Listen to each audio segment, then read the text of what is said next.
আসসালামু আলাইকুম রহমতুল্লাহ বারাকাতুহু। আমার প্রিয় দিনদার ভাই এবং বোনেরা, আল্লাহ সুবহানাহু ওয়া তাআলার পক্ষ থেকে সকলের উপরে শান্তি, রহমত, বরকত বর্ষিত হোক, আমিন। প্রশংসা আল্লাহ সুবহানাহু ওয়া তাআলার জন্য, যিনি আমাদেরকে সৃষ্টি করেছেন তার একমাত্র ইবাদত করার জন্য। সালাত এবং সালাম হযরত মুহাম্মদ সাল্লাল্লাহু আলাইহি সাল্লামের প্রতি, যিনি আমাদের জন্য একমাত্র আদর্শ। প্রিয় ভাই এবং বোনেরা, আজকে জুমাবার, শুক্রবার, ইয়মুল জুমা।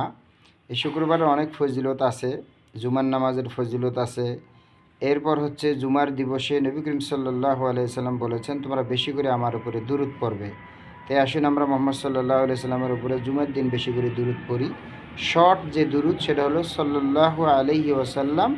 এরপর যদি আপনি দুরূদ ইব্রাহিম পড়েন, আল্লাহুম্মা সাল্লি আলা মুহাম্মদ ওয়া আলা আলি মুহাম্মদ কামা সাল্লাইতা আলা ইব্রাহিম ওয়া আলা আলি ইব্রাহিম ইন্নাকা হামিদুম মাজিদ। আল্লাহুম্মা বারিক আলা মুহাম্মদ ওয়া আলা আলি মুহাম্মদ কামা বারাকতা আলা ইব্রাহিম ওয়া আলা আলি ইব্রাহিম ইন্নাকা হামিদুম মাজিদ। আপনি এটিও পড়তে পারেন। আরও যদি শর্টে পারেন, সাল্লাল্লাহু আলাইহি ওয়াসাল্লাম। মানে বেশি বেশি করে আমরা জুমের দিন নবী করিম সাল্লাল্লাহু আলাইহি সাল্লামের উপরে দুরূদ পড়ব এবং পড়তে বলেছেন। ফজিলত কি? কেউ যদি দুরূদ পড়ে নবী করিম সাল্লাল্লাহু আলাইহি সাল্লামের উপরে একবার, তার উপরে 10টা রহমত হয়। সুবহানাল্লাহ! আপনি চিন্তা করতে পারেন, একবার দুরূদ পড়লে 10টি রহমত হয়। এটা ইউ ক্যান্ট ইমাজিন, আপনি এটা কল্পনা করতে পারবেন না। একবার দুরূদ পড়লে 10টি রহমত হয়, যে ব্যক্তি একবার পড়বে।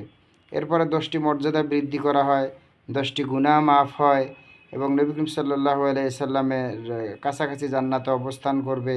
নবী করিম সাল্লাল্লাহু আলাইহি সাল্লামের সুপারিশ পাবে। এটা মারাত্মক একটি ইবাদত। তাই জুমার দিন আসিন বেশি বেশি করে আমরা নবী করিম সাল্লাল্লাহু আলাইহি সাল্লামের উপরে দুরূদ পড়ি। আল্লাহ তাআলা পড়ার তৌফিক দান করুন আমাদেরকে, আমিন।